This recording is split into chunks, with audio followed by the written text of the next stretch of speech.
Kabanata 6,901.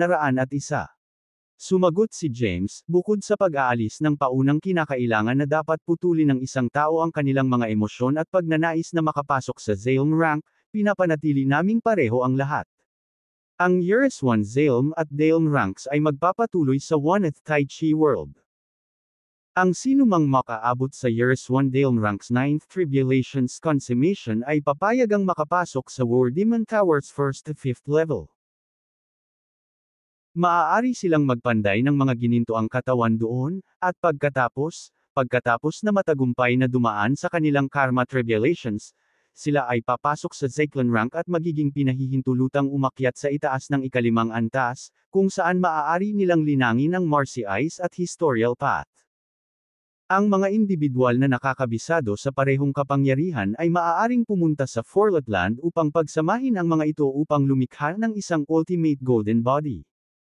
Pagkatapos nito, dadaan sila sa binyag ng Great Historial Land upang pagsamahin ang kanilang mga kapangyarihan sa Chaos Essence at Hongrome Essence upang masuri, pati na rin matukoy ang kanilang Declan rank. Para sa mga napakagaling o nagsasanay ng mga natatanging kapangyarihan, ang isang alternatibong landas ay nasa 3 tore. Dito, maaari nilang tasahin at pagsamahin ang kanilang mga lakas upang maging walang katulad na mga powerhouse. Matapos makinig sa paliwanag ni James, tumango si Lysia. Ito ay tila isang malinaw na landas na tatahakin ng mga nilalang, simula sa simula at pag-usad patungo sa Soma Declan rank. Ang lahat ay nakasalalay sa kanilang kapalaran, swerte, at kasipagan. Tumingin si James kay Lysia at sinabing, ang karma ay ang pinakamahusay na sukatan para sa lahat. Walang bagay na tulad ng kapalaran, mas mababa ang kontrol o mga regulasyon.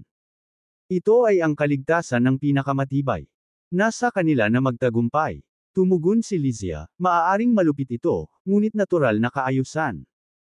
Ang mga panlabas na puwersa ay hindi makakaapekto sa kinalabasan. Nag-mature ka ng husto pagkatapos pagsamahin ang 3 kayamanan, guro. Nagsisimula kang maging katulad ng Wuya. Ngumuso sa inis si James, sa totoo lang, maliit ang respeto ko sa tinatawag na Wuya. Humalaklak si Lysia, hindi lang kulang ang respeto mo, pero parang may kimkim ka ring disdain. Tama ba ako?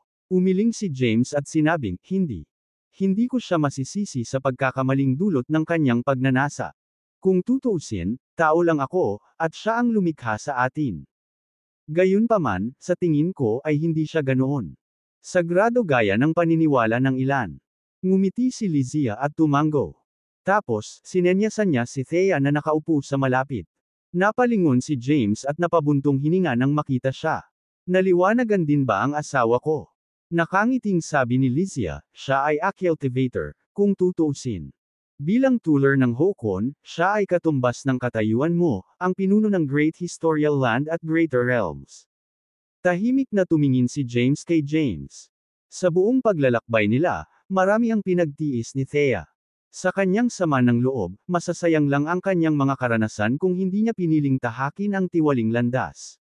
Anuman, hindi lahat ng demonyo ay masama, ni ang lahat ng lumalakad sa matuwid na landas ay kinakailangang mabuti. Ang tanging pag-asa ni James ay patuloy na itaguyod ni Thea ang kabutihan sa kabila ng pagpili ng tiwaling landas. Sinabi ni Lysia, maaari mong pagsamahin ang mga mundo at itatag ang kaayusan sa Tai Chi Worlds para makinabang ang lahat ng mga nilalang. Ngunit natatakot ako na baka hindi mo magawang pagsamahin ang 2 bahagi ng iyong asawa upang maibalik ang gobernador ng Yin. Nang marinig ang sinabi ni Lysia, naramdaman ni James ang pagkirot sa kanyang mga pisngi. Sa isang salita lang, natukoy na ng babaeng ito ang kanyang pinakamalaking pag-aalala. Ang pagtulong sa iba ay kadalasang mas simple kaysa sa pagtugon sa sariling mga problema, lalo na sa kinasasangkutan ng isang mahal sa buhay. Sa maraming pagkakataon, pinag-isipan niyang tawagan si Light Thea para sa isang puso-sa-pusong pag-uusap sa kanyang asawa, na nagpapahintulot sa kanila na matukoy ang pinakamahusay na paraan ng pagkilos. Gayunpaman, tila hindi interesado si Light Thea, at ang kanyang asawa ay lumitaw na takot sa pag-asang makatagpo ang kanyang kalahati. Ibinaba ni Rubella ang kanyang ulo bilang paggalang kay James, iniabot ang kanyang mga kamay bago niyakap si Layla. Agad siyang nag-transform sa isang light beam, na wala sa War Demon Tower. Si Layla naman ay parang nalungkot. Para bang marami siyang unspoken worries. Tumingin kay Layla, itinuro ni James, Lizia, bumalik ka muna sa kalawakan. Another love-struck damsel, sabi ni Lizzie sabay buntong hininga at umiling bago bumalik sa soul space ni James. Magsasalita pa lang si James ay pinutol siya ni Layla. Hindi ako nandito para sa'yo. I came to see her, paliwanag ni Layla, sabay gesture kay Thea. Mataimtim na sagot ni James, she's focused on cultivating right now. Kung mayroon kang mensahe para sa kanya, ang pagsasabi sa akin ay magiging pareho. Umiling si Layla at hindi sumang-ayon, hindi pareho. Malaki ang magiging epekto nito sa aking desisyon. Bumantong hininga si James bilang pagbibitiw at sinabing, ikaw. Biglang sumingit si Thea, oras na para mag-usap tayo. Gulat na napalingon si James kay Thea at tumayo. Hindi ka ba naglilinang? Tanong ni James. Napamulat ng mata si Thea at sinaway, pwede bang maging gentleman ka? Hindi ka dapat nakikialam kapag nag-uusap kaming mga babae. Natahimik si James. Hinimok ni Layla, umalis ka na. Mabilis. Umalis ka na. Hinabol din siya ni Thea. Agad na lumabas si James pagkatapos nilang ipilit na iniwan niya sila. Sa pagkakataong iyon, tuluyang nakipagtitigan si Layla kay Thea.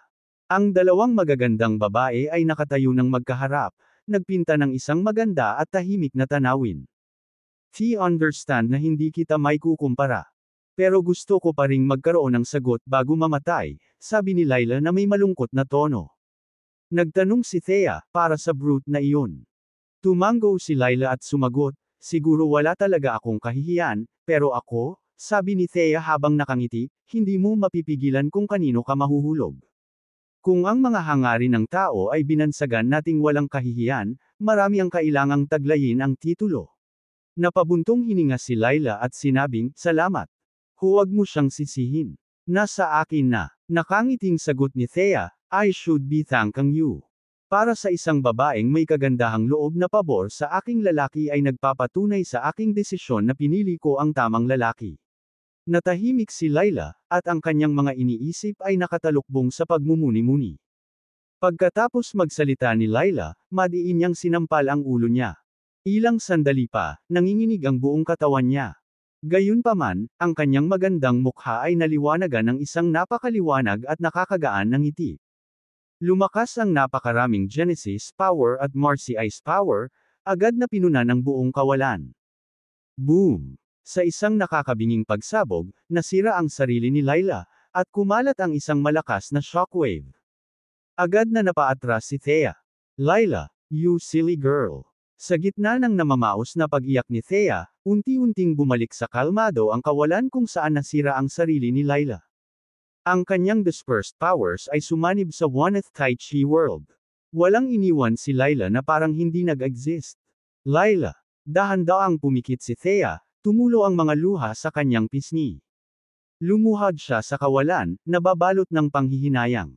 Bagamat hindi siya gaanong nakipag-ugnayan kay Layla, marami siyang alam tungkol sa kanya.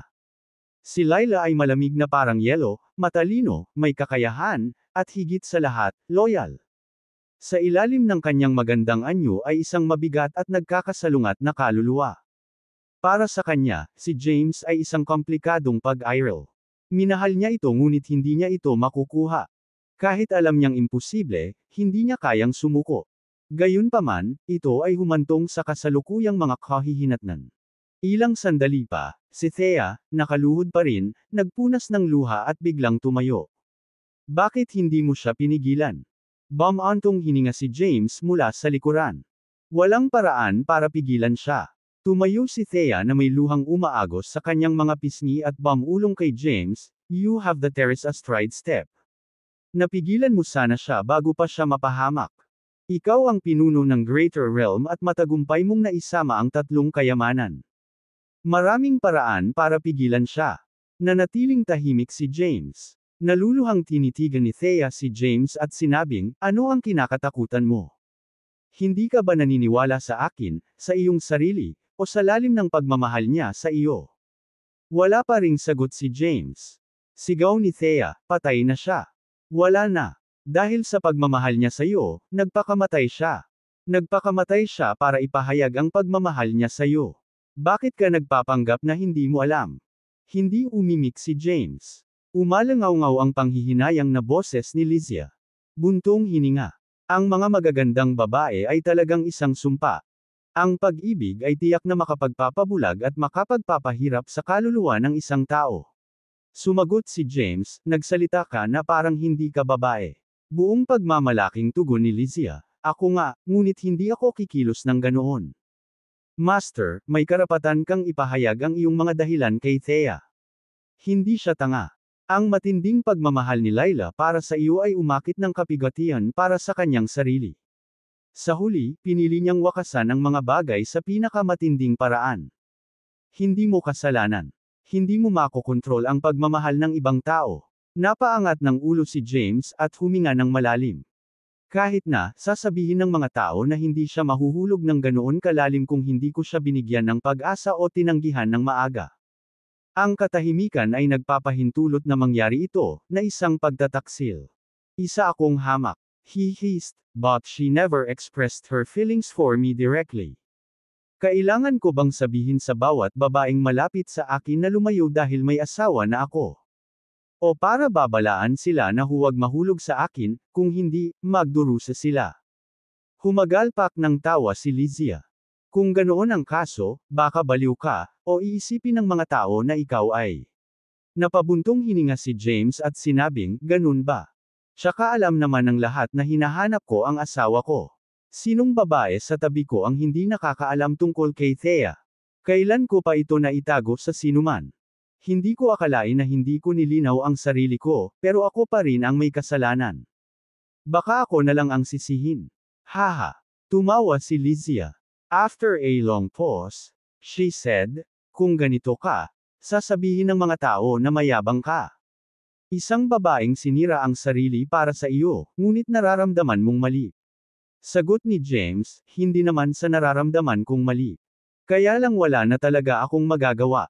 Bilang isang lalaki, ang sobrang pagpapaliwanag ay magmumukha akong gumagawa ng dahilan, at iyon ay magsasad ng pagkakasala. Kung ano man iyon, ako ang may kasalanan. Kailangan ko pa rin itong tiisin. Bigla niyang inabot at tinignan ang kumikinang na enerhiya sa palad niya. Ang pagsira sa sarili ni Layla ay hindi lamang resulta ng pagkasilo ng pag-ibig. Sa halip, nagugat ito sa pagkawala ng pag-asa sa buhay mismo. Ang pag-ibig ay nagsilbing pangwakas na dagok sa pagdurog sa kanyang puso. Matapos marinig ang mga pahayag ni James, sumang-ayon si Lizia, medyo tragic ang buhay niya. Nawalan siya ng mga magulang kay Zachary at pagkatapos ay minanipila niya. Siya ay tulad ng kanyang relihiyon ngunit sa huli ay natuklasan ang katotohanan. Noon, naisipan na niyang sumama sa kanya. Ngunit pagkatapos na makilala ka, nakakita siya ng panibagong tanglaw ng pag-asa at pananampalataya. Napabuntong hininga si Lizia, hindi ko alam kung naisip mo. Hindi pa rin ako sigurado kung mahal ka niya o may malaking paggalang sa iyo. Napatingin si James sa umaagos na enerhiya sa kanyang palad at napabuntong hininga. Regardless, nagkamali siya. Sa halip na mabuhay para sa kanyang sarili, pinili niyang mabuhay para sa iba. Gayunpaman, ang ilan ay hindi nakakahanap ng layunin para mabuhay. Kung hindi ito kayang unawain ni Layla, palalawigan ko lang ang kanyang paghihirap kung bubuhayin ko siya. Dahan-daang inilabas ni James ang enerhiya sa loob ng kanyang palad sa paligid. Tanong ni Lizia, MS. Galit pa rin si Thea. Paano mo ito aayusin? Frustrated na sagot ni James, resolve my ass. Ang aking asawa ay nakikipagbunurin sa pagkalito at hindi makapag-concentrate. Marahil ang galit ay maaaring mag-udyok sa kanya na muling isaalang-alang kung sasamahan ang kanyang kalahati o gagawa ng alternatibo. Si James ay natupok ng maraming aktibidad sa mga sumunod na taon. Una, matapang siyang nagpasya na tanggalin ang cultivation base ng kanyang mga kaalyado at ipinadala sila sa 3 tore upang muling ipanganak sa pamamagitan ng Nirvana. Sumunod, sinuportahan niya si Yegor sa pagtatatag ng malawak na network ng katalinuhan na sumasaklaw sa Greater Realms, kahit na nakalusot sa pinakamalayong sulok ng mga mortal na planeta. Ang kanilang pangunahing layunin ay kilalanin at subaybayan ang mga indibidwal na may mga natatanging talento nang hindi direktang nakakasagabal sa kanilang mga tadhana. Ang lahat ng nakalap na katalinuhan ay masusing nakatulogo sa punong tanggapan ng Skynet at itinago bilang isang mahalagang database. Ang madiskarteng hakbangin na ito ay mahalaga sa plano ni James na mabilis na bumuo ng isang elite na koponan. Pagkatapos ng lahat, ang kanyang kalaban ay ang buong Zymergy. Kasunod nito, inayos niya ang paglipat ng dalawang kilalang banal na templo na pinamumunuan ni Zu at Beatrice sa dakilang lupang pangkasaysayan. Ang Zazen, Shadow Yarrow Vale, at Zephyr Temple ay lumipat din sa tabi. Sa huli, sama-sama silang nakilala bilang 5 dakilang banal na templo. Ang kanilang mga responsibilidad ay higit pa sa pagtatasa ng mga enerhiya. Inatasan din silang tulungan sina Zu at Beatrice na protektahan ang Waneth Tai Chi World, panatilihin ang panloob na kaayusan, at depensahan laban sa mga pagsalakay mula sa mga makalangit na kaharian. Upang palakasin ang kanilang mga depensa, pinagkalooban ni James si Zu, Beatrice, Zenda, at ang mga pinuno ng Shadow Yarrow Vale Temple at Zephyr Temple ng isang supernatural na kapangyarihan upang gamitin ang espiritual na providence ng mga buhay na nilalang.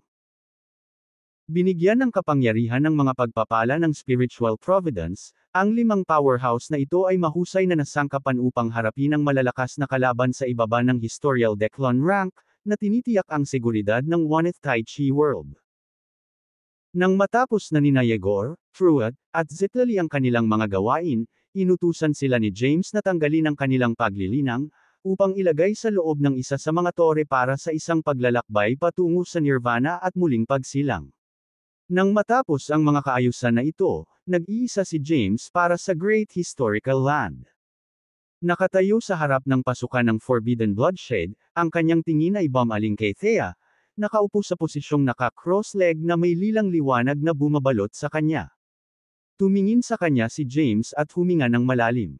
Matapos ang pagkamatay ni Lila, nanatili si Thea sa loob ng Forbidden Bloodshed. Alam ni James na galit siya. Gayunpaman, ang kanyang aura ay nagpapahiwatig ng kahanga-hangang pag-unlad sa kanyang paglilinang sa mga nakaraang taon. Umakyat siya sa hindi bababa sa 10th level demonic body at naabot na niya ang tuktok ng Soma Declan rank. Siya ay naging isang mabigat na powerhouse. Sa kanyang pamumuno, ang Waneth Tai Chi World ay nasa may kakayahang mga kamay. Gayunpaman, habang pinag-iisipan ni James na makipag-usap sa kanya, inagaw siya ng kawalan ng katiyakan. Sa huli, nagpasya siyang umalis ng walang sabi-sabi. Habang naglalakad siya palayo, 2 purple light beam ang tumagos sa kawalan at huminto sa balikat ni James, na nagpakita sa 2 bata. Ang 2 bata ay mga 7 hanggang 8 at may kaibig-ibig na hitsura. Kapansin-pansin, tuwang-tuwa silang kumakain ng kumikislap na kidlat. Gaano karaming problema ang ginawa mo, Zuriin? Tanong ni James na may mapaglarong tono. Napabuntong hininga ang batang babae at agad na tumalon sa balikat ni James, na halatang hindi nasisiyahan sa kanyang tanong. Marahan na tumawa si James, inabot ang kamay para masuyong kurutin ang pisngi ng batang nakapatong sa kabilang balikat niya. Wala ka pa ring pangalan di ba? Bibigyan kita ngayon, sabi ni James. Sumagot ang maliit na bata, mayroon na akong pangalan. Siya si Lyle Caden. Sandaling natigilan si James. Si Lyle Caden. Saan mo nakuha ang pangalang iyon? Hindi pinansin ni Lyle ang tanong ni James. Si Zuriin, na nasa malapit, ay sumagot. Ibinigay ito sa kanya ni nanay. Natigilan si James. Ilang saglit pa ay biglang napatampol si James sa kanyang noo at tumawa. Stephen, Luko, salamat. Humalaklak si Stephen. Utang namin sa iyo ang aming buhay, guro. Pamilya tayo. Hindi mo kailangang maging magalang sa amin. Si Luko, na nakatayo sa isang tabi, ay inilibot ang kanyang mga mata at nagtanong, nakapagsabi na ba si MS? Napatawad ka na ba ni Thea, James? Kumunot ang noo ni James, binalik ang tingin kay Thea sa Forbidden Bloodshed, saka umiling na may malungkot na ngiti. Tumingin si Stephen kay James at sinabing, alam namin ang nangyari.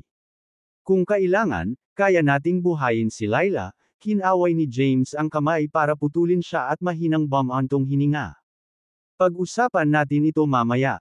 Huwag mong ipagsigawan sa harap ng asawa ko. Nagpalitan ng tingin sina Stephen at Luco, sa kasabay na tumango. Kumunot ang noo ni James at maingat na sinabi, kailangan kong pumunta sa Zymergy.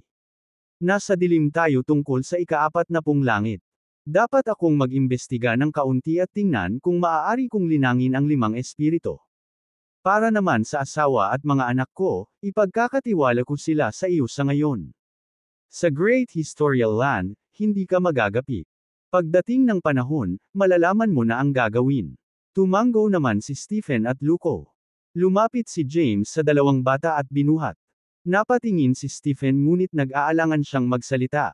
Sumingit si Luco, actually, hindi naman ganoon kahirap i-integrate ang 5 spirits. Magagamit ko ang Chaos Essence para lumikha ng 3 espiritu. Magagamit ni Stephen ang Hongroom Essence para sa natitirang 2. Tumango si Stephen, tama. Bakit kailangan mong dumaan sa ganoong kahirap-hirap? Nakangiting sabi ni James, ang hinahanap ko ay ang 5 Sloria Pearls, na hindi mo maibibigay sa akin. Napabuntong hininga sina Stephen at Luco sa sinabi niya. Hinalikan ni James ang pisngi ng kanyang mga anak at sinabing, magsanay ng masigasig. Sana ay makakasama ko ang aking mga anak sa labanan laban sa Zymergy. Huminga ng malalim si Stephen at same time na sinabi, oo, guru.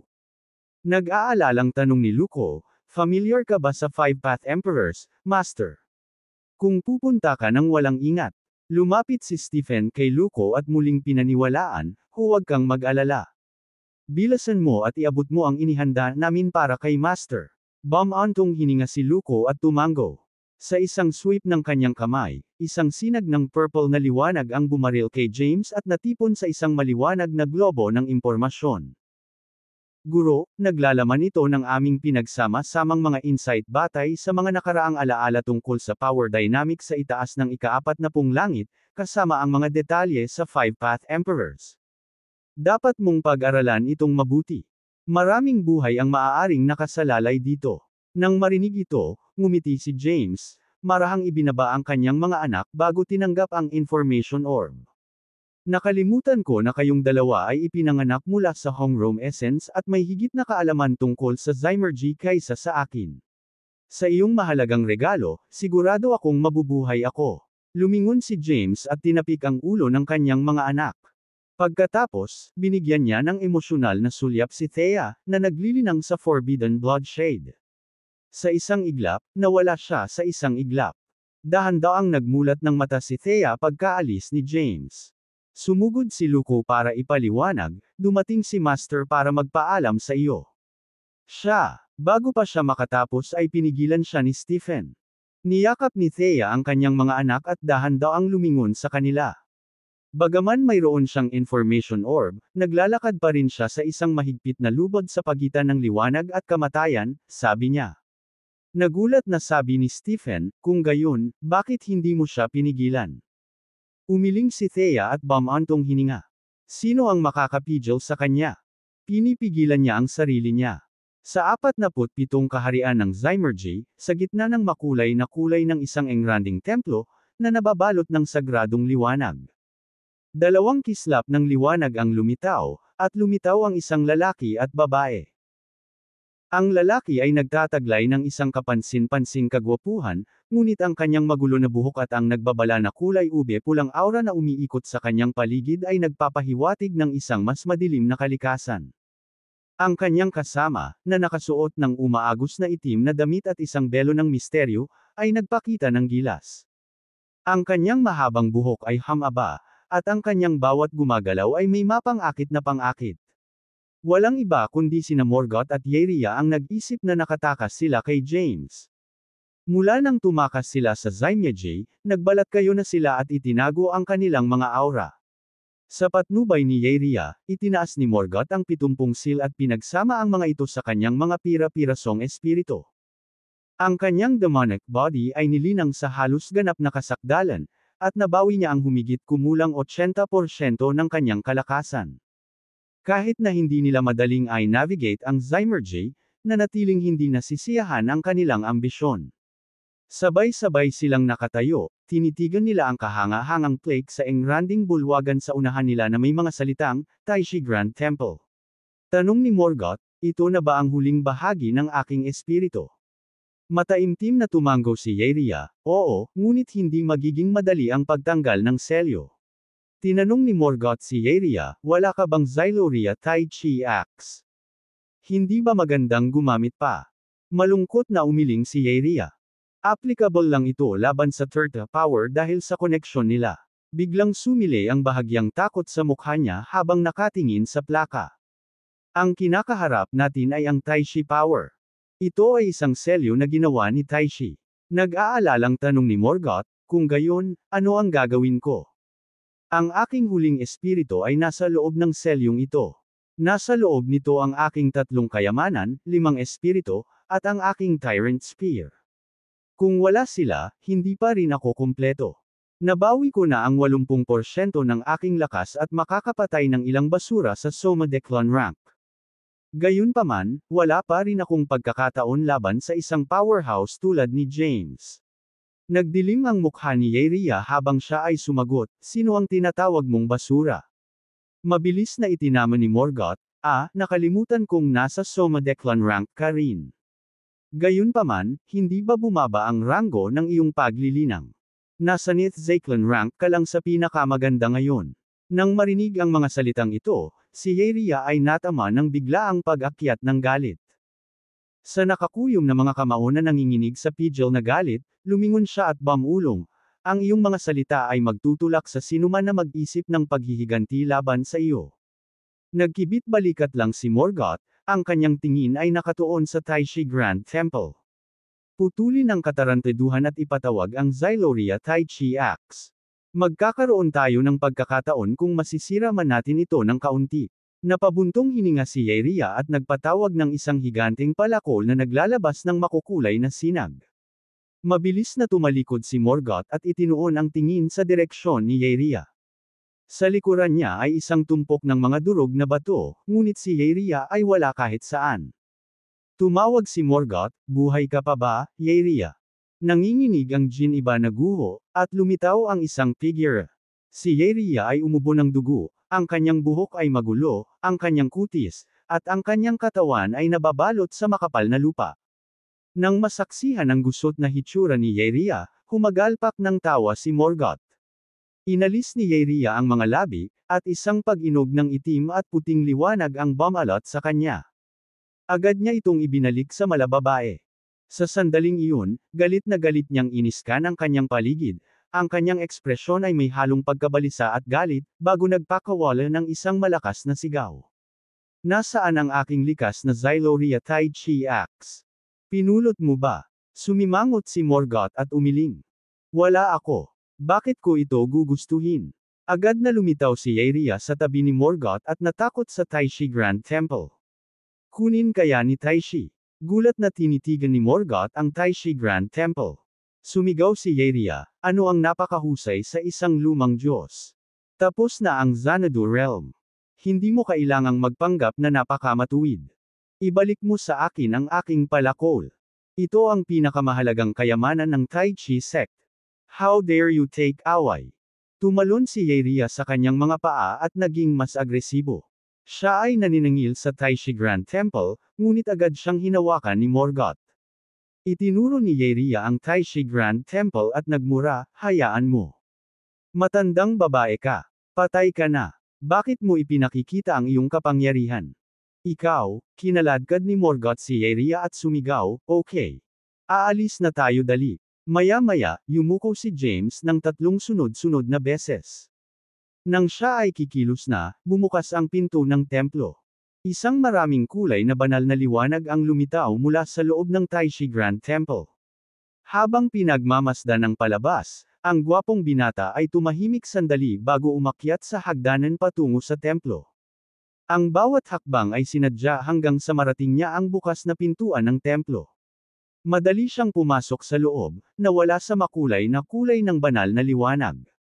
Isang kislap ng makulay na ningning ang bumalot sa pasukan ng templo, at ang pinto ay seliado ng sarado, na bumalik sa orihinal nitong kalagayan. Noon lamang maingat na lumabas sina Morgoth at Yrria mula sa kanilang pagkakatago sa mga guho. 1/3. Tinitigan nila ang Taishi Grand Temple na may pagkataranta. Pagkatapos ng pagbibiro, galit na nagtanong si Yrria, paano naka-waltz ang brat na iyon nang walang kahirap-hirap. Ang mga mata ni Morgoth ay kumikinang sa paghanga habang siya ay tumawa, si James na para sa iyo. Maging si Taishi ay kailangang magpakita ng paggalang at buksan ang mga pintuan para sa kanya. Sinaman siya ng tingin ni Yrria.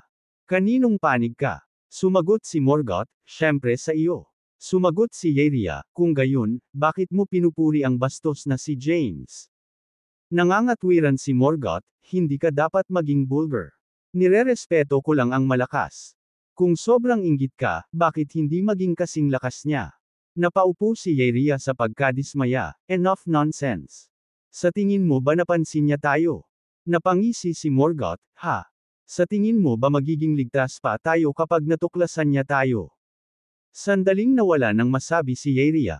Naglabas si Morgoth ng isang garapon ng alak, humigop, at sinabing, huwag kang mag-alala. Bagamat gumuho ang mga ito, dati itong Taishi Sacred Mountains. Nagagawa nilang itago tayo. Nakahinga ng maluwag si Yrria at nagmungkahi, well, hintayin natin siya dito. Siguradong hinahabol niya ang Slurry Taishi Pearls. Paglabas niya, hahampasin natin at aagawin ang perlas. Pagkatapos, pipilitin natin siyang tulungan akong mabawi ang aking Xyloria Tai Chi Axe at ang iyong natitirang espiritu. Si Morgoth na kakainom lang ng alak ay bigla na lang dinuraan sa mukha ni Yrria. Ano ba? Tutol ni Yrria, pinunasan ang alak sa kanyang mukha. Sa pagpasok sa Taishi Grand Temple, inaasahan niyang makakatagpo siya ng isang napakagandang tanawin, isang matayog na estatwa, o kahit na silver sa personal. Gayunpaman, ang sumalubong sa kanya ay mas mapurol kaysa sa kanyang inaasahan. Ang pangalan mo ay James Caden, tama ba? Biglang, sa gitna ng masiglang banal na ningning, isang ethereal na boses ang umalangaw-ngaw. Ito ay tunog na sagrado at katangi-tangi, na may kakayahang linisin ang isipan ng maruming mga kaisipan. Napatalon si James, mabilis na iniskan ang kanyang paligid bago sumagot, oo. Ako yan. Isang karangalan na makasama ka, MS. Silver. Ikaw ang pinili, isang disipulo ng Emperor Yarden, na isinama ang tatlong kayamanan at siya rin ang namumuno sa Greater Realms. Sa kabila ng iyong mga nagawa, nananatili kang lubos na mapagpakumbaba. Mas mahusay ka sa bawat aspeto kaysa sa dalawang hindi magandang tingnan na nilalang sa labas. Magalang na yumuko si James sa papuri niya. Magsasalita pa sana siya, naputol siya. Hindi mo kailangang magsalita. Pumunta na si Wesley sa akin at ipinaalam ang lahat. Biglang inangat ni James ang kanyang ulo at sinabing, Madam, siya. He has his purpose, and you have your journey. Ngayon, hayaan mo akong magpakita sa iyo ng isang painting. Sa mga salitang iyon, isang makulay na aura ang bumalot kay James, na nagbukas ng isang painting ng mga makapidyo hiningang magagandang babae. Tatlong babae ang nag-adorno sa eksena sa painting, bawat isa ay naglalabas ng kakaibang aura na ikinatulala ni James. Nagtanong si Silver, dapat kilalanin mo sila, tama ba? Sagot ni James, kilalanin ko lang ang babaeng nasa gitna. Siya, mukhang asawa ko, pero mas mukha. Mas maganda. Tumawa si Silver, uto anak. Iyan ang iyong asawa, ang kumpletong gobernador ng Yin. Napabuntong hininga si James sa revelasyon. Hindi niya inaasahan na ang kanyang asawa, sa kanyang kumpletong anyo, ay napakaganda.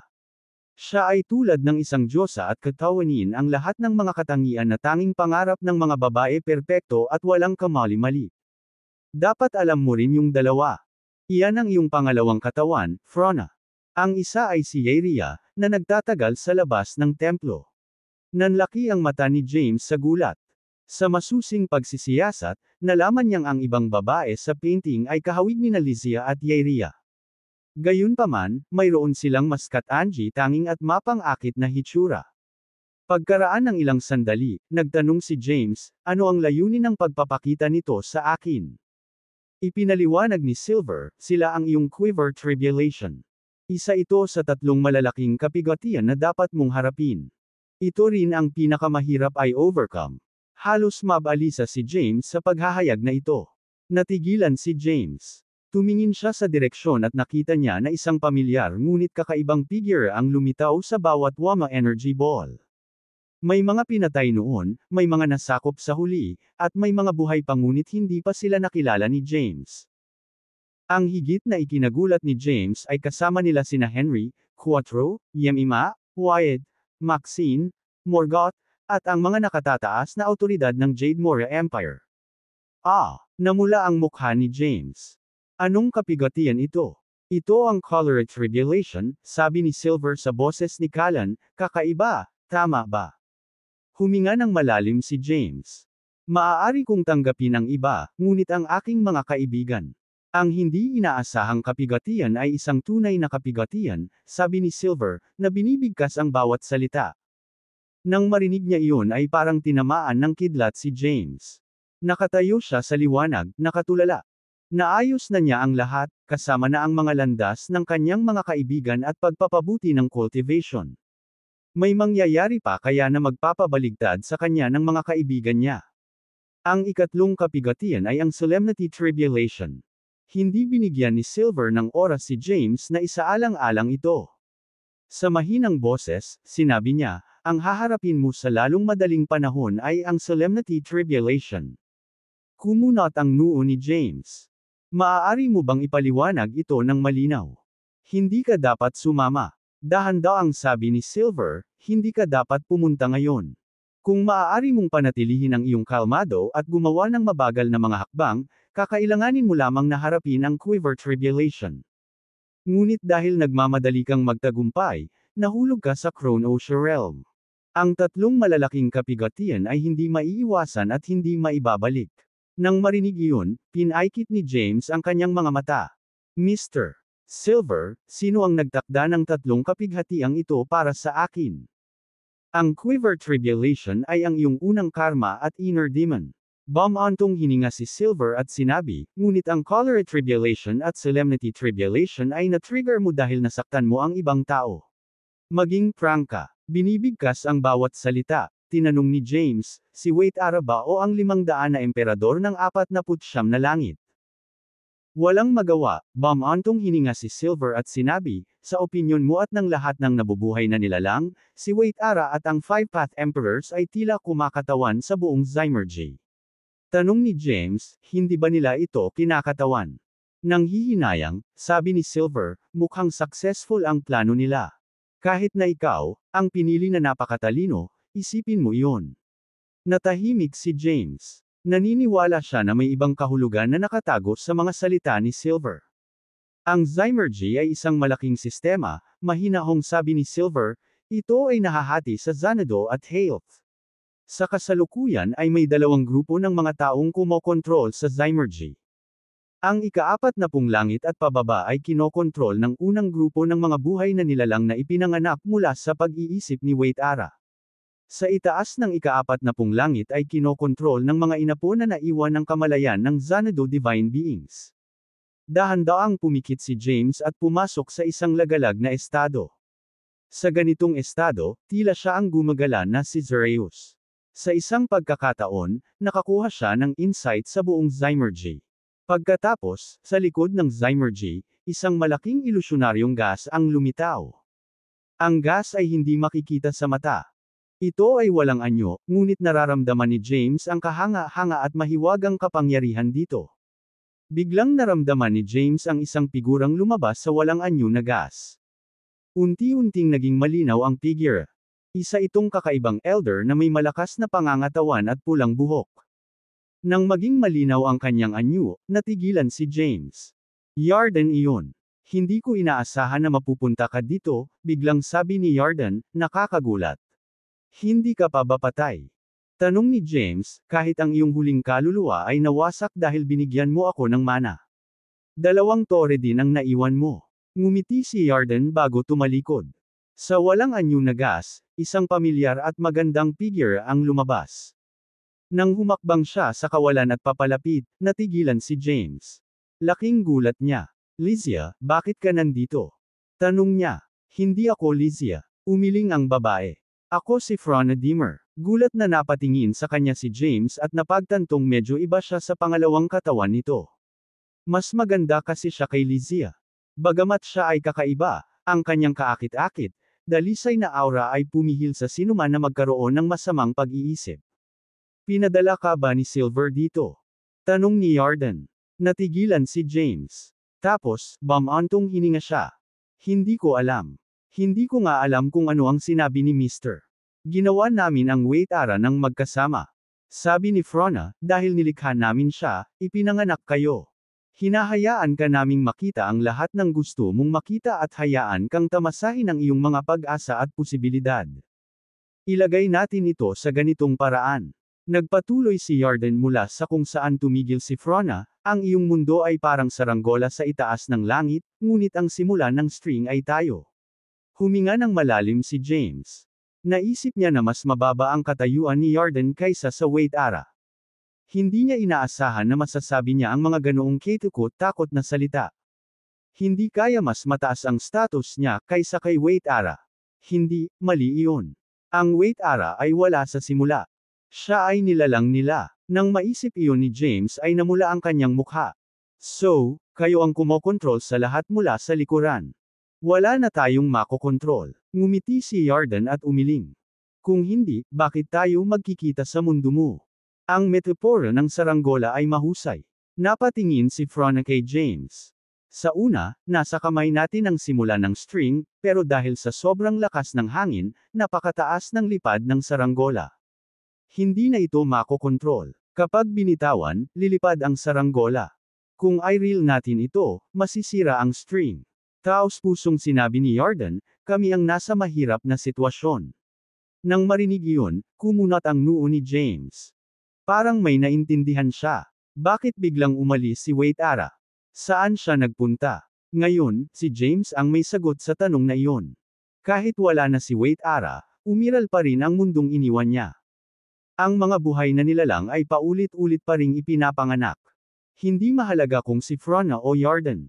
Bagamat nasa kamay pa rin niya ang tali ng saranggola na kinokontrol ni Waitara ay hindi na niya ito makontrol.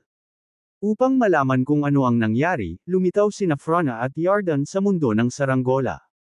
Kaya, maaaring makilala sila ni James at makilala sila. Mahirap na tayong magkita. Napatingin si Frona kay James. Maaari kitang payagan na magmungkahi ng isang kondisyon. Maaari din kitang magmungkahi ng isa. Ngumiti si Yarden at tumingin kay James. Nagulat si James at nagkibit balikat. Hindi ko alam kung ano ang gusto ko. Napagtanto ko na kahit anong gusto ko, magiging papat. Nang marinig iyon, nagpalitan ng tingin sina Frona at Yarden. Galit na galit siya. Sabi ni Frona. Hindi niya naiintindihan ang ibig nating sabihin. Dagdag ni Yarden. Naiintindihan ko. Napatingin si James sa dalawa. Gusto ninyong tulungan ko kayong kontrolin ang saranggola, kaya binigyan ninyo ako ng titulong Chosen One. Hindi, nagkakamali ka. Umiling si Frona. Hindi namin kayo binigyan ng titulong iyon. Bahagyang ipinikit ni James ang kanyang mga mata. Di ba sabi mo para iligtas ako? Nagpalitan ng tingin sina Frona at Yarden at tumango. Bakit palaging pareho ang taktika? Ngumuso si James at sinabing, hindi ako ganoon kagaling para iligtas ang mga mundo. Wala akong pakialam maging bayani. Masyadong mataas ang tingin niyo sa akin. Ngunit sa katotohanan, ikaw ay naging Panginoon ng lahat ng may buhay. Nagpatuloy si Yarden, tinanggap mo ang kanilang espiritual na providence at naging kanilang Panginoon. May responsibilidad kang protektahan sila. Kumunat ang noo ni James. Ngunit hindi kasama ang Zymerjay. Pwede ba silang maghiwalay? Nagkibit balikat si Yarden. Huwag mong kalimutan na hindi ka Tai Chi. Ang mga buhay na nilalang ay nabibilang sa Tai Chi world. Mabubuhay ba sila kung wala ang Tai Chi? Sige. Itigil mo na ang kabog sa paligid. Tinitigan ni Frona si James. Hayaan mong sabihin ko sa iyo ang totoo. Ang ugat ng lahat ng ito ay nagmula sa mga maling akala ni Lear. Noon, tinalakay ng Nine Nothingness Gods ang Taoism sa Lear at ihinuha ang natural derivation path sa hinaharap. Napagpasyahan namin na ang huling bahagi ng natural na pinagmulan ay ang walang katapusang cycle ng mga buhay na nilalang, paulit-ulit. Ang kanilang mga kalooban ay hindi maaaring ilipat. Gayunpaman, may mga malubhang pagkakaiba sa pagsusuri ng mga buhay na nilalang. Sa huli, iginiit ng karamihan sa mga nothingness gods na ang mga nabubuhay na nilalang ay sasamahan ng kasakiman, pagkamakasarili, labis na pagnanasa, at ang limang lason. Sila ay ganap na hindi karapat dapat na pumasok sa kataas-taasang landas. Ngunit ang resulta nito ay natural at hindi na mababago. Sa huli, magagamit lang natin ang Taoism of the Nine Nothingness Gods para lumikha ng komprehensibong nothingness body. Si Wait Ara ba? Tanong ni James. Oo, tumango si Frona. Si Wait Ara, pero hindi siya nilikha ng nothingness god. Sa halip, nilikha siya ng Taoism ng Nine Nothingness Gods. Kaya, walang kumokontrol sa Wait Ara. Ang kanyang hitsura ay batay sa natural na pinagmulan. Binigyan lang siya ng Nine Nothingness Gods ng iba't ibang Taoism. Sa oras na ito, sinabi ni Yarden, ang hitsura ng Wait Ara ay kumakatawan sa simula ng kawalan ng kabuluhan na nakakakuha ng isang anyo. Pagkatapos, ito ang magiging 5 primal evolutions. Si Taiyi, Taichu, at Taishi ang mga dividing point. Nangangahulugan ito na nakakuha ito ng anyo mula sa kawalan. Kilala sila bilang tatlong primal spirits of nothingness. Nag-evolve si Taishi sa Turta at Taichi, na tatlong primal spirits. Pagkatapos, si Xyloria Taichi ay nagmula sa mga gobernador ng Yin at Yang, na siyang simulan ng lahat ng bagay sa mundo. Maghintay. Kumunot ang noo ni James. Nang marinig iyon, nanlaki ang mata ni James. Dito ba nanggagaling ang 50 Supreme Path, 49 na Derivation Path at naiwan ang isa? Nang makitang tahimik si James, napabuntong hininga si Frona. Ang 49 na landas ng derivation, 50 Supreme Path, at ang pag-iiwan ng isa ay hindi kasama sa natural derivation. Nang marinig iyon ni James ay pinaikit niya ang kanyang mga mata. Kaya, kailangan kong pasalamatan si Wait Ara dahil, kung wala siya, hindi mabubuhay ang mga tao. Napatingin si Yarden kay Frona. Walang magawang umiling si Frona. Hindi niya ginawa para sa inyo.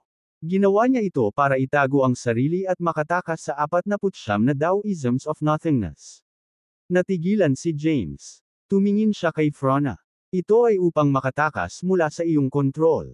Hindi namin siya kontrolado. Hinango natin siya. Enunciating each word, Frona said, ayaw lang niyang maging katulad natin, na pinapalitan ng iba. Gusto niyang kontrolin ang Zymergy magpakailanman. Pagkatapos, dahan-dahan niyang ipinikit ang kanyang mga mata. Napansin namin ang isang bagay na kakaiba matagal na ang nakalipas, ngunit ang iba pang mga nothingness gods ay nagbingi-bingihan. Matapos namin siyang ibaba ng malay niya, si Zymergy ay tuluyan na niyang binago. Nagkakagulo ang natural derivation. Ibaba mo siya. Tinitigan ni James si Frona. Ibig sabihin, ang biglaang pagkawala ni Wait Ara ay dahil binawi mo siya. Binago namin ang Taoism na ginamit upang likhain siya upang mawala siya. Kalmadong sinabi ni Frona, pero huli na ang lahat. Ang kanyang pangunahing sarili ay nawala kasama niya. Ang kanyang kinaroroonan ay hindi alam. Siya ay naging Lear Tribulation. Nang marinig iyon, natigilan si James. Ano ang Lear Tribulation? Hayaan mo akong ilagay ito sa paraang ito, sabi ni Yarden, lahat ng pagdurusa na naranasan mo ay bahagi ng Lear Tribulation, kabilang ang pagkasira ng River of Time. Ang paglilinang ay walang diskriminasyon. Binabago ng Lear Tribulation ang landas. Binibigkas ang bawat salita, sinabi ni Frona, sa una, sa 49 na Taoism, ang paglilinang ay hindi nagtatangi. Walang racial threshold. Gayunpaman, dahil sa Lear Tribulation, mayroong hindi mabilang na mga threshold. Kahit anong lahi ang mga nabubuhay na nilalang, dapat silang maging anyo ng tao na nilikha ni Wait Ara bago nila tunay na linangin ang Taoismo. Bilang mga tao, maaari silang magtanim ng maayos. Dahil sa Lear Tribulations, naging mas mahirap ang kanilang path na may mas maraming threshold. Isinasantabi ang daan-daang taon ng kapanganakan, katandaan, sakit at kamatayan pati na rin ang walang pagkakataong magtanim, ang pagpasok lamang sa Taoismo at pag-alis ng mga emosyon at pagnanasa ay magpapalala ng buhay kaysa kamatayan. James, alam mo ba kung bakit napakaliit ng tao sa Zymergy? Nakangiting tumingin si Yarden kay James. Umiling si James. Sa mahinang boses, sinabi ni Yarden, ito ay dahil nakatakas si Wait Ara sa anyo ng tao. Ang mga disipulong iniwan niya ay natatakot na baka may bumalik na nagpapanggap na siya at nakawin ang posisyon ng kataas-taasang landas. Ito ay dapat na sa paligid ng oras na ito, higit pa o mas mababa 10 Entrap Ox. Kaya, gusto naming ikaw ang maging Supreme Path para pigilan ang pagbabalik ni Wait Ara. Kung hindi, ang buong Zymergy ay lalamunan ng kanyang unnatural Taoism. Sa panahong iyon, magiging mas marahas si Zymergy. Ang mga buhay na nilalang ay higit na maghihirap. Lalo na ikaw. Napatingin si Frona kay James. Nilikha mo ang pangalan ng pinili. Ikaw ang pinakamalaking banta ni Wait Ara. Hindi kanya papakawalan, pati na ang asawa mo. Siya ang gobernador ng Yin. Nang marinig iyon, natigilan si James. Hindi niya inaasahan na ang sitwasyon ay makakaapekto sa lahat ng mundo. Sa pag-iisip na iyon, nagtanong siya, kung gayon, ang 500 na emperador ng 49 na langit ay naghihintay din sa kanyang pagbabalik. Hindi natin alam kung ano ang iniisip nila. Bihira na lang natin silang makilala. Napailing si Yarden. Gusto ng 5 Path Emperors na kontrolin ang lahat ng mundo pagkatapos mawala si Wait Ara. Kung hinihintay nila ang pagbabalik ni Wait Ara noong una, baka ayaw na nilang bumalik siya pagkatapos matikman ang kapangyarihan. Nang marinig iyon ni James ay napaisip siya ng malalim. Nasabi na namin ang lahat ng dapat sabihin. Napatingin si Frona kay James. Makakapagdesisyon ka kung ano ang gagawin. Kung gusto mo man o hindi ang Supreme Path ay desisyon mo. Bakit ako? Biglang tanong ni James. Nagpalitan ng tingin sina Yarden at Frona bago tumawa. Pakisagot ng direkta ang tanong ko. Napatingin si James sa dalawa. Sinadya naming inayos. Nakangiting sinabi ni Yarden, ngunit natukoy namin na hindi ikaw ang katawan ni Wait Ara na nakatakas. Dagdag pa ni Frona, higit sa lahat, ikaw ay may talento at may birtod. Marami kang naranasan na pakikipagsapalaran. Naabot mo na ang puntong ito bilang tao. Kakaiba ka. Hindi ako natatangi. Umiling si James. May isang tao na may mas malalaking tagumpay. Na may bahagyang ngiti, sinabi ni Yarden, si Morgoth ba ang ibig mong sabihin? Isinaalang-alang namin siya noon, ngunit hindi niya kakayanin ang ganoong mahalagang gawain. Hindi niya kayang labanan si Wait Ara na babalik. Nang marinig iyon, napatitig si James sa dalawa. So, ako ba ang iyong puppet o ang iyong master? Mapagpasyahang sinabi ni Frona, Master, syempre. Tayo ang mga nothingness gods. Maaari lamang nating likhain ang lahat. Hindi natin pwedeng pakialaman ang lahat. Hindi tayo maaaring makagambala sa mga natural na pagbabago. Gayunpaman, umaasa kami na magagawa namin ang lahat sa ilalim ng isang master. Ang master na pinili natin ay mabait. Tinitigan ni Yarden si James. Kung ayaw mo talagang maging Supreme Path, you still have to be it. Dapat mong lutisin ang Lear Tribulation. Para kung gusto mo pa rin ito sa hinaharap o gusto mong gumawa ng iba pang mga bagay, susundan ka namin ng maluwag sa loob. Matapos marinig iyon, huminga ng malalim si James. Ibig bang sabihin ay wala nang maraming restrictions para maging Supreme Path ako? Hindi ko na kailangang alisin ang aking mga damdamin, pagnanasa at kamalayan. Muling nagpalitan ng tingin sina Yarden at Frona. Ngumiti sila at tumango. Dapat sinabi mo ng mas maaga. Tapos, tumayo si James. Ngunit kailangan ko pa ring dumaan sa 3 kapighatiang binanggit ni MS. Silver. Iyan ang iyong sariling mga kapighatian. Sa mahinang boses, sinabi ni Frona, natukoy na para sa iyo na maging Supreme Path. Natutunan mo lang ito ng maaga. Hindi ito maiiwasan. Ang sitwasyong ito ay nagpabagabag sa mga tao. Nasa dilema si James. Matapos marinig ang napakaraming salita mula kina Yarden at Frona, mas gugustuhin niyang walang alam tungkol sa lahat ng ito. Siguro mas magiging motivated siya at magkakaroon ng urge na mag-improve. Ngayong alam na niya ang lahat at malinaw na ang layunin, bigla niyang hindi alam ang gagawin. Hindi pwedeng magtagal dito ang Zen mo. Magdudulot ito ng pinsala sa iyong primordial spirit. Bigla, hinimok ni Yarden, James, magkikita tayong muli sa hinaharap. Ngunit depende ito kung magtagumpay ka o hindi. Itinataboy mo ba ako? Napatingin si James kina Yarden at Frona. Nga pala, mahalaga pa ba ang pangako mo? Natigilan sina Yarden at Frona bago silang umiti at tumango. Kung gayon, gusto ko, panimulan ni James. Bago pa matapos magsalita si James ay pinutol na siya ni Frona. Binigay na namin kay Silver ang gusto mo. Kunin mo na lang sa kanya. Kung ano ang susunod na mangyayari, depende sa iyo. James. Napabuntong hininga si Yarden. Sana ay magtagumpay ka, ngunit ang gawain ay mahalaga at marami pa ang mararating. Sinulyapan ni James si Yarden bago tumingin kay Frona. May tanong pa ako. Nang marinig iyon, tumawa si Silver. Ang tuso mo. Sa tingin mo ba mahuhulog ako sa mga pakulo mo? Grim Reaper lang ako. Nasa pagitan ako ng tangible at intangible. Ano ang makikita? Pagkatapos, kumislap ang ilaw bago si James. Sabay-sabay, lumitaw ang ilang nakasisilaw na bola ng enerhiya. Mayroong ilang mga palakol na napapalibutan ng itim at puting gas, isang amethyst red spear na may masamang enerhiya, isang nakasisilaw na perlas, at isang marahas na espiritu na gumagala-gala sa energy ball. Namula ang mukha ni James. Kumunot ang noo niya. MS. Silver, alam mo kung ano ang gusto ko. Bakit mo ako binigay ng marami ng sabay-sabay? Ano ang mga ito? Nagpapakatanga ka ba? Panunokso ni Silver, huwag mong sabihin sa akin na hindi mo narinig ang pinag-uusapan ng dalawa pagkatapos magtago sa kawalan sa labas ng templo ng napakatagal na panahon. Sa wakas ay naintindihan na ni James ang ibig niyang sabihin. Hindi niya inaasahan na ibibigay sa kanya ni Silver ang lahat ng ito. Gamit ang boses ni Callan, sinabi ni Silver, ibinigay ko na sa iyo ang lahat. Maaari kang magpasya kung ano ang gagawin sa kanila.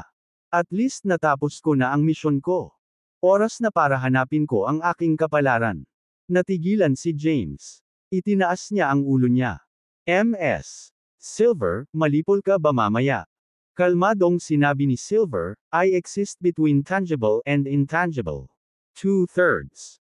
Ang paglipol ay wala. TFI invite you to the great historical land. Kinakabahang tanong ni James, will you show up? Natahimik si Silver. Dahil nasa pagitan ka ng tangible at intangible, baka magpakita ka, dagdag ni James, ngunit naniniwala ako na mayroon kang matatag na puso para sa lahat ng nabubuhay na nilalang. Magpapakita ka. Ilang sandali ng katahimikan, bumantong hininga si Silver at sinabing, ako ay isang primal spirit. Ipinanganak ako upang ipakita ang mga buhay na nilalang. Ngayong paulit-ulit na ipinanganak ang mga buhay na nilalang sa health realm, hindi na ako kapaki-pakinabang sa mga buhay na nilalang, ang 5 primal evolution ay ang mga ninuno ng mga mundo. Nirerespeto sila ng lahat ng may buhay, putol ni James kay Silver. Kapaki-pakinabang man o hindi sa hinaharap, ang mga kontribusyon ng isa ay tinatakpan. Hindi ba tayo bilang mga buhay na nilalang ay masyadong materialistiko? Kung wala kayo, wala tayo. Ang mga buhay na nilalang ay may damdamin at marunong magpasalamat. Wala pa akong narinig na nagsabing hindi nakapaki-pakinabang ang kanilang mga magulang dahil matanda na sila, kaya pinabayaan na nila. Ito ay hindi matapat sa mga nabubuhay na nilalang. Noon, yumuko si James kay Silver. MS. Silver, hindi lang kita gustong imbitahan sa dakilang makasaysayang lupain, ngunit baka hanapin ko pa ang 4 pang primal spirit at imbitahan din ako doon. Nais kong muling itayo ang 5 banal na templo at hayaan kayong tamasahin ang pagsamba mula sa mga buhay na nilalang at walang hanggang kaluwalhatian. Matapos marinig iyon ay natahimik si Silver. Gayunpaman, ang hindi mabilang na mga sinag ng liwanag sa paligid niya ay nanginginig. Malinaw na hindi niya inaasahan na gagawa ng ganoong imbitasyon at ganoong hiling si James bago siya umalis. Ayon sa 49 na Taoism, ang 5 primal evolution ay umunlad mula sa kawalan tungo sa pagkakaroon ng anyo. Kung si Wait Ara ang gumawa ng Taiyi, si Wait Ara ay dapat mamatay. Kung si Taiyi ang gumawa ng Taichu, si Taiyi ay dapat mamatay. Kung si Taichu ang gumawa ng Taixie, dapat mamatay si Taichu. Kung si Taixie ang gumawa ng Turta, si Taixie ay dapat mamatay. Kung si Turta ang gumawa ng Tai Chi, dapat mamatay si Turta. Kung si Tai Chi ang ginawang gobernador ng Yin at Yang, dapat ding mamatay si Tai Chi. Gayunpaman, dahil nagkamalay si Wait Ara, nagbago ang lahat ng ito. Pagkatapos, magkakaroon sila ng mga pagnanasa. Kapag nagkaroon sila ng mga pagnanasa, gusto nilang mamagitan. Kaya, ang mga mundo ay naging kakaiba. Hindi niya inaasahan na ang pagdating ni James ay magbabago ng lahat.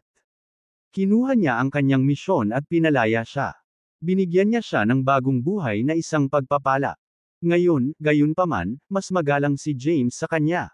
Salamat, ngunit mayroon kang mga bagay na dapat lutusin ngayon. Sabi ni Silver. Tapos, kumikislap ang ilaw bago si James. Isang malaking screen ang lumitaw. Ipinakita sa screen ang eksena ng 47 langit.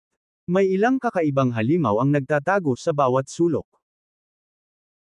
Ang iba ay may ulo ng tao na may katawan ng hayop, ang iba ay mukhang tao ngunit may ulo ng hayop, ang iba ay may pakpak, ang iba ay may malaking katawan ngunit walang mga tampok ng mukha, ang iba ay may mga tampok ng mukha ngunit walang mga paa, ang iba ay kakaiba ang hugis, ang iba ay tumingin medyo parang tao, habang ang ilan ay parang halimaw.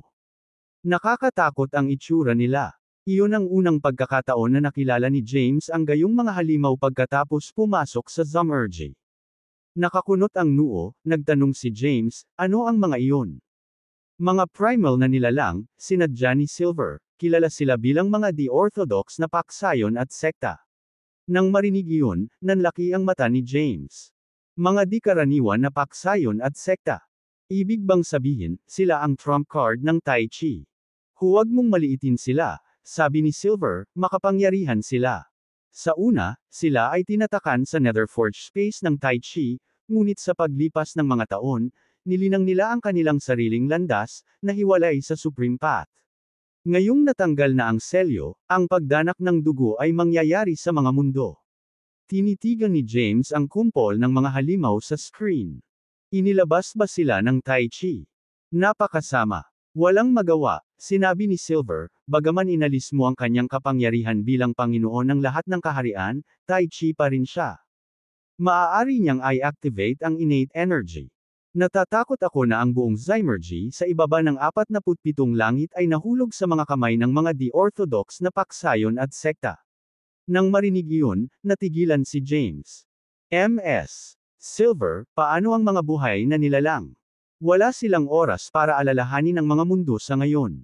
Binibigkas ni Silver ang bawat salita at sinabing, gusto nila si Zymurgy at ang Supreme Path. Nahulog sa malalim na pag-iisip si James. Tila masamang balita, ngunit habang iniisip niya ito, maaaring magandang balita ito para sa kanya at sa mga buhay na nilalang. Pagkatapos ng lahat, ang target ng mga halimaw ay si Zymurgy, na siyang mga elder ng 49 na langit.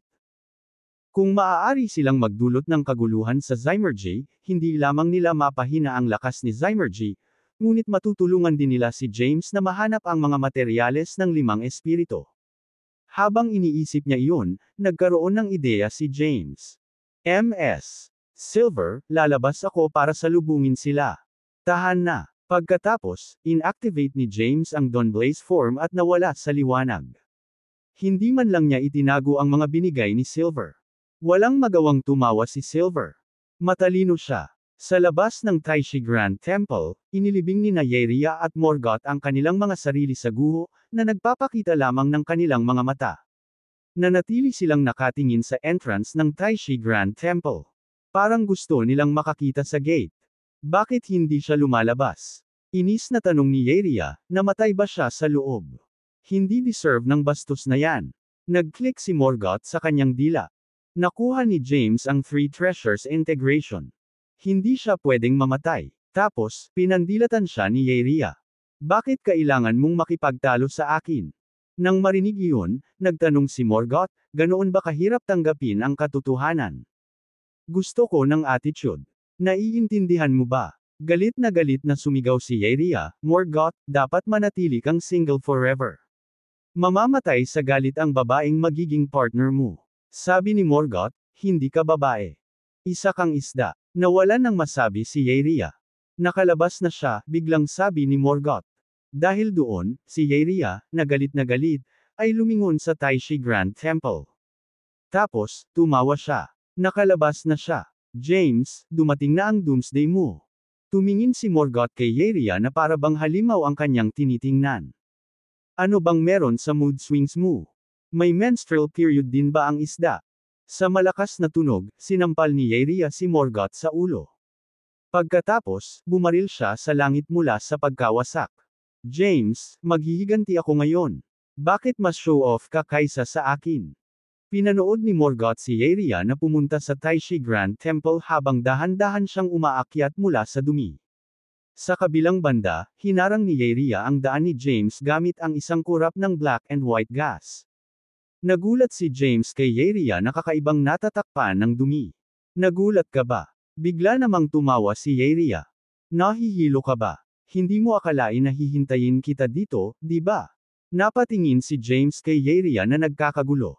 Tanong niya, ilang pampublikong banyo na ba ang napuntahan mo? Bakit ka nasa ganyang estado? Habang nagsasalita, naiinis niyang pinisil ang ilong at napaatras ng 2 hakbang. Napatingin si Yaria sa sarili. Tapos, niyugyug niya ang katawan niya.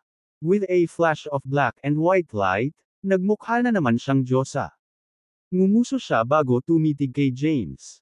Huwag kang maglakas loob na mag-isip ng paglalaro. Doomsday mo ngayon. Humalaklak si James. Tapos, galit na sumigaw, hindi ako mabaho. Mabango ako. Galit na galit, sumigaw si Yaria, bastard. Nasa Soma Declan rank lang siya. Bakit ka natatakot sa kanya? Ikaw si Morgoth. Ano ang nangyari sa iyong kaluwalhatian? Wala pa rin siyang nakuhang tugon. Nag-cross arm si James sa harap ng dibdib niya. Nakangiting tumingin siya kay Yaria. Tapos ka na ba? Kung oo, isuko ang iyong sarili at hayaan ang aking asawa na alisin ang iyong kaliskis ng isda. Nang makitang kikilos na si James, napaatras ng ilang hakbang si Yaria nang may pagbabantay. Tapos, ngumuso siya. James, sa tingin mo ba ay hindi ka na magagapi ngayong mayroon kang 3 treasures integration? Malayo pa ang lalakbayin mo. Pagkatapos, ikanaway niya ang kanyang kamay at sumigaw, Queens, salakayin mo siya. Walang nangyari. Akala ni James, biro lang si Yaria. Medyo inis na sabi niya, tapos ka na ba sa performance mo? Oras ko na ngayon. Pagkatapos nun, inabot ni James ang kamay niya. Ang isang nakakatakot na malinaw na innate energy ay naging isang ilusyonaryong kamay. Dumiretso ito kay Yaria. Sa sandaling iyon, makikita ang takot sa mga nanlalaking mata ni Yaria. Napahiyaw siya, Queens, isa kang bastard. Naputol ang malakas na pagsabog sa dagandong ni Yaria. Sa sumunod na segundo, ang ilusyonaryong palad na ibinaril ni James ay nalaslas ng itim na espada. Napaatras si James dahil sa suntok. Sa gulat ay pinatatag niya ang sarili. Nang tumingin siya, nakita niya ang isang malaki at matipunong orc na nakatayo sa harap ni Yaria. Ang orc ay may katawan ng tao ngunit ulo ng hayop. Ang mga pakpak sa likod niya ay dahan-daang pumutok. Isang sinag ng nakakatakot na itim na liwanag ang nakapalibot sa kanya. May hawak siyang espada. Mukha siyang maliit na bundok. Tumawa ulit si Yaria. James, sinabi ko na sa iyo na doomsday mo na. Huwag isipin na ikaw ay kamangha-mangha dahil mayroon kang 3 treasures integration. Wala ka sa harap ni Queens. Hindi pinansin ni James si Yaria. Tinitigan niya ang orc, nakaramdam ng pressure. Bale malaki ang katawan ng orc. Ang kanyang nakakatakot na aura ang pinakamahalaga. Hindi pa nakikilala ni James ang isang taong may ganoong kalakas na aura. Pinutol ng orc ang innate energy ni James. Makikitang makapangyarihan siya. Ikaw ang pinili, may 3 treasures integration, at nasa Soma Declan rank. Pambihirang buhay ka, si Queens, na isang orc, ay nagsalita sa husky na boses nang hindi ginagalaw ang kanyang bibig. Humakbang si Yaria. Tinuro niya si James at sumigaw, Queens, don't waste your time on him. Patayin mo siya. Natahimik si Queens. Ikinumpas niya ang espada sa kanyang kamay at tinamaan si Yaria. Agad namang natangay ang huli. Nang makita iyon, kumunat ang noo ni James. Habang umuuga ang lupa, napaupo si Queens sa lupa. James, tao ka ba? Napangiti si James. Oo. Paano mo nakamit ang 3 treasures integration? Tanong ni Queens. Ngumiti si James pero nanatiling tahimik. Binibigkas ang bawat salita, sinabi ni Queens, sabihin mo sa akin at ililigtas ko ang iyong buhay. Hindi ako interesado dito. Hindi ba't ikaw ang unang nakamit ang Free Treasures integration?